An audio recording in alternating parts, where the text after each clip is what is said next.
Akkam jirtu kabajamoota fi jaalatamtoota hordoftoota biiftuu Oroo bakkuma jirtanitti nageenyi keenya kan kabajaatiif kan jaalalaa isin haa ga'u isin hin jenne ta'ansuudhaan oduu isaa kana qabannee dhiyaannee jirra. Hangadhuma sagantaa kanatti nu wajji turuudhaan itti bohaaraan affeerraa kenna kun biiftuu Oroodha keessani jajjabeeffadha laayikii sheer godhuu hin dagatina kallattimaan gara mata duree oduu amma qabadheetti yeroo dabru oduun jalqabaa ijaarsi buufata xayyaara nageellee Booranaa parsantii 98 irra gahee jedhamee jira. Odeeffannoo dabalataa qabadhee jira isin biraan gaha. Oduun itti aanu Ambootti viidiyoon gocha suukaneessaa fi garjabummaan guutame kan namoota nagaa irratti raawwatamaa ture kan garee maafaa humnoota mootummaatiin qindaa'an jedhameen raawwatame jedhame ifoomuun hawaasa bal'aa dallansiisee jira dabalata isaa qabadhee jira. Oduun itti aanu lolli loltoota mootummaatti fi waraana bilisummaa Oromoo gidduutti Oromiyaa bakkoota garaagaraatti gaggeeffamaa jiru akkuma itti fufetti jira. Waraanni bilisummaa Oromoo lola bakkoota garaagaraatti loltoota mootummaa waliin gaggeessaa ture irratti injifannoo argadhe jedhee jira.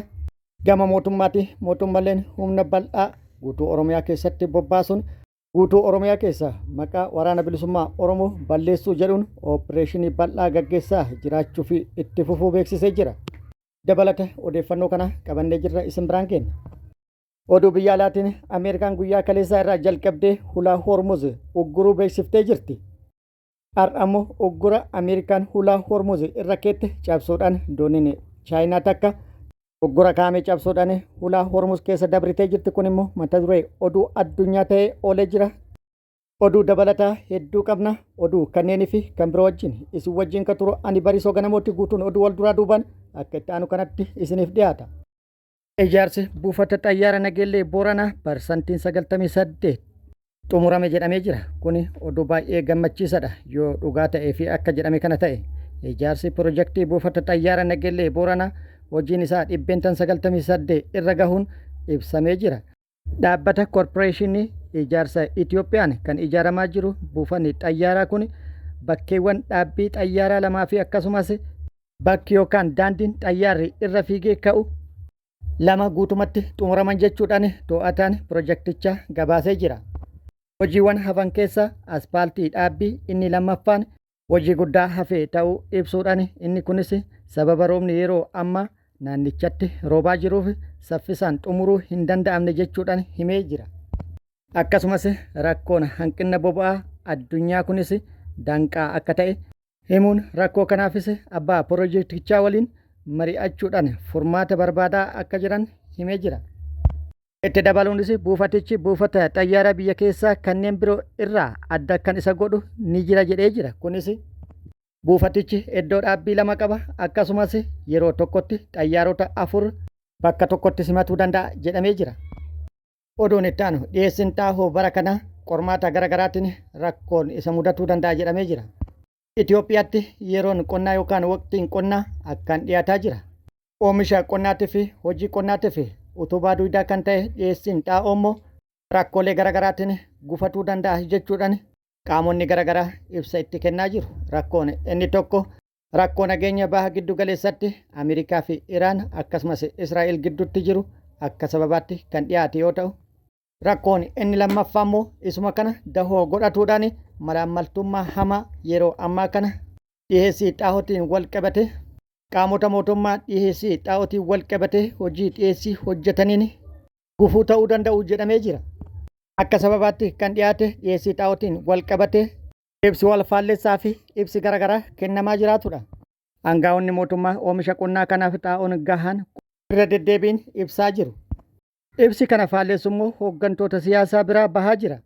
Ibsi hooggantoota siyaasaa biraa bahaa jiru rakkoo malaammaltummaa fi hanqina boba'aa fi akkasumas gabaasni naannolee qonnaa biraa dhiyaatu qophii dhiyeessii fi akkasumas haala qabatamaa lafa jiru irratti garaagarummaa guddatu jira jedhu.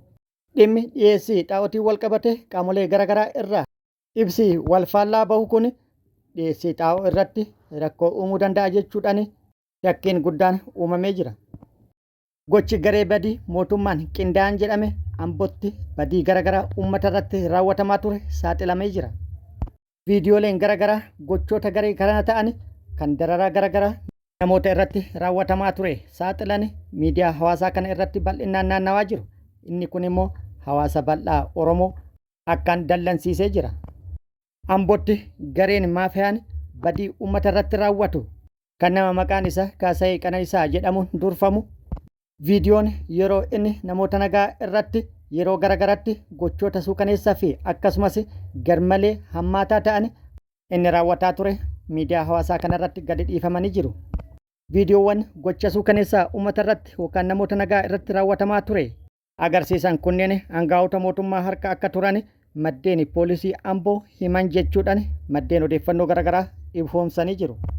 Poolisoonni Amboo itti dabaluunis akka jedhanitti gareen maafayaa kun gaafa namoota haleellaa irratti raawwatu akkamitti akka dararu akkamitti dararaa irratti raawwataa akka jiru viidiyoodhaan waraabuun aangaa'otaaf erga jedhanii jiru. Gochi kun immoo kan raawwatamu itti yaadamee karoorfamee qorqalbii uummataa cabsuudhaaf hojii hojjetamaa ture jechuudhaan ibsanii jiru. Gareen kun caasaa mootummaa sadarkaa olii yookaan bulchiinsa sadarkaa ol'aanaa hanga bulchiinsa gandaatti miseensa horatee qaba jechuudhaan jiraattotaa fi akkasumas poolisoonni fi qaamoleen garagaraa ibsaa jiru. Namni kun hayyama saamichaa isaaf kenname irratti hundaa'uun saamicha hamaa raawwataa turuun mallaqa guddaas horate jedhamee jira. Birriin miiliyoona 17 ol akkaawuntii isaatirra jira jechuudhaan maddeen ifoomsanii jiru.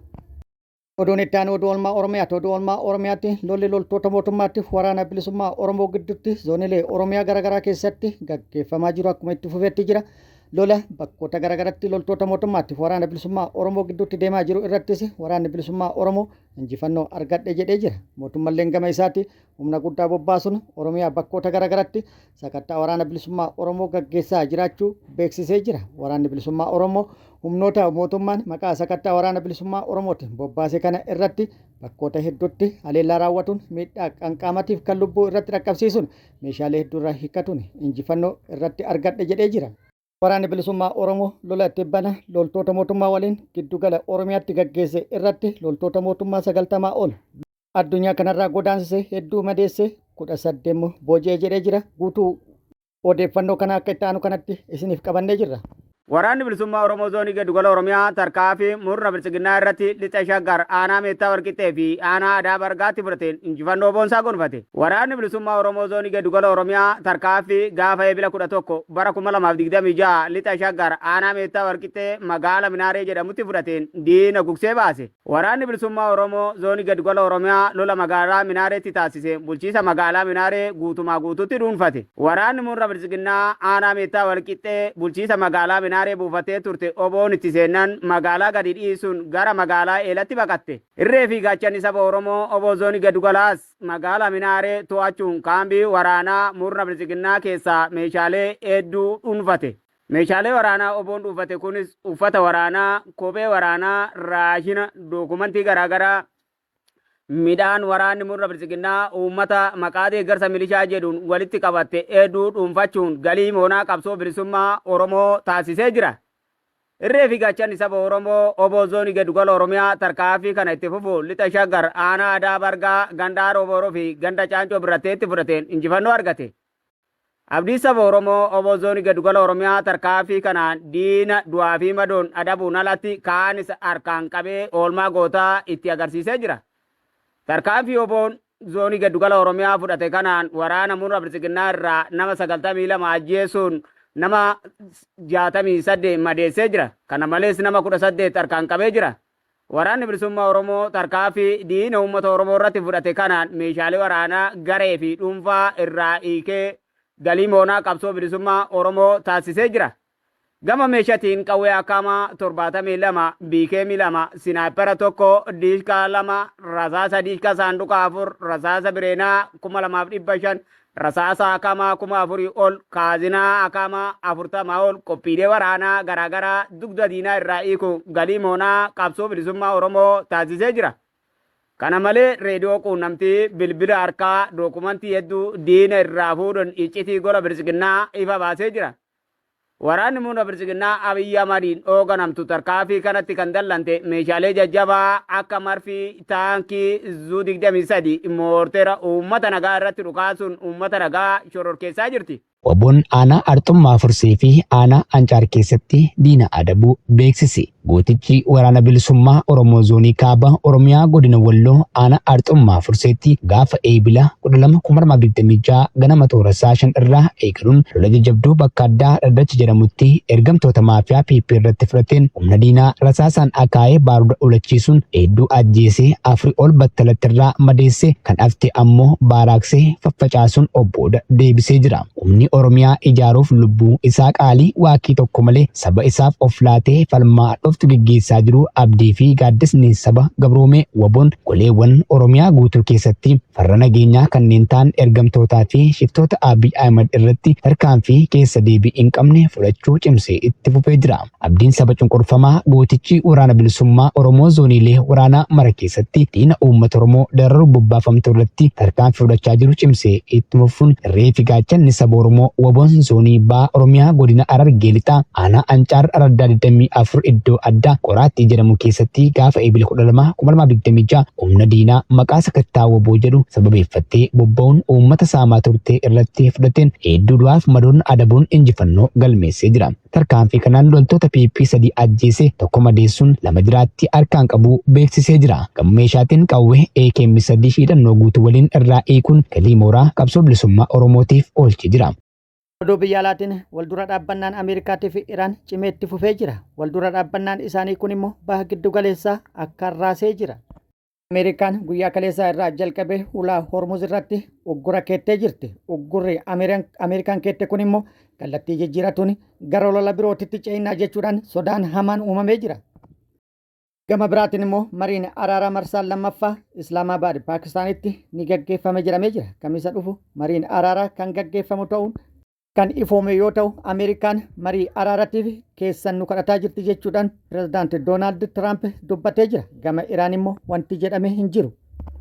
Yookaan immoo Iraan cal'isa filattee jirti. Gama biraatiin Saawud Arabiyaan uggura Ameerikaan hulaa hormuz irratti keette akka kaaftu gaafattee jirti. Uggurri Ameerikaan keette kun wal dhabdee jiru kan furu osoo hin taane kan babal'isu ta'a jechuudhaan furmaata hin ta'u jechuun Ameerikaan akka kaaftu gaafattee jirti. Iraan biyyoonni Awurooppaa Tiraampiin dhiisii jedhaan jettee jirti.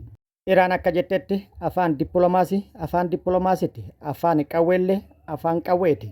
Afaan qawweetii fi afaan dippiloomaasii walitti makanii oofuun rakkoo tokko furuu hin danda'u. Iraan seerota idila addunyaa eeguudhaan mariifis taanaan qopheedha. Marii gaggeessitus kallattii saniin itti deemti. Ammas Iraan waldhabdeedhaan jiran furuudhaaf filannoon isii kan duraa afaan dippiloomaasiiti. Ammallee Iraan afaan dippiloomaasiitiin rakkoowwan jiran furuuf balballi isii banaadha jettee jirti. Mariidha afaan qawweeti. Garuu Ameerikaan marii araaraa waan jedhamu humna waraanaatii fi sodaachisa afaan qawweetiin kan deeggarame marii araaraa dirqama taasisuu barbaaddi. Adeemsi kun immoo rakkoolee jiraniif furmaata kan barbaadu yookaan kan kaa'u osoo hin taane akkasumas Iraanin kan mudduu fi muddama keessa kan galchu osoo hin taane rakkoolee jiran caalatti walxaxaa kan taasisu jechuudhaan erga yaada kennitee booda biyyoonni Awurooppaa pirezidaanti Doonaald Tiraampiin dhiisii jedhaan jechuudhaan dhaamsa gara biyyoota Awurooppaatti ergitee jirti. Oduun itti aanu Chaayinaan uggura Ameerikaan hulaa hormuz irra keette cabsitee jirti. Kana booda uggurri Ameerikaan hulaa hormuz irra keette kan qormaanni isa mudatu ta'uu hedduun tilmaamanii jiru. Dooniin Chaayinaa Riichistaar jedhamtu har'a miitaanoolii baarmeela 200,000 fi 50,000 baadhattee hulaa hormuz keessa darbuudhaan uggura Ameerikaan keette cabsitee jirti. Kun immoo miidiyaalee addunyaatiif mata duree oduu ta'ee oolee jira. Uggura hulaa hormuz irra kaa'ame kana wal qabate Raashiyaanis akeekkachiisa dabarsitee jirti. Raashiyaan dooniidhaan keenya irratti haleellaa raawwatu yaalu miti tiisisa irraa kaasuuf yaaluun gatii guddaa kafalchiisa jettee jirti. Odeeffannoon gara Israa'el jiru immoo Israa'el lola itti fufuu fedhii akka qabdu dubbatamaa jira. Israa'el Iraan keessatti wanti hisiin hojjettu wanti isii hafe waan jiruuf lolatti deebi'uun waan hin oolle jettee jirti. Israa'el lolatti kan deebituufis hojii Iraan keessatti isii hafe milkeessuuf jechuudhaan miidiyaan Israa'el chaanaal 12 kan jedhamu ibsee jira. Kabajamoota fi jaalatamtoota hordoftoota keenya oduun ammaaf qabanne kan hanga ammaa kana guutuu oduu wajjin isin wajjin ka ture ani Barisoo Ganamooti hanga yeroo itti aanutti deebinee wal agarrutti nageenyi Rabbi isiniif haa baay'atu nagatti nu turaan hawwii keenya nagatti nu tura.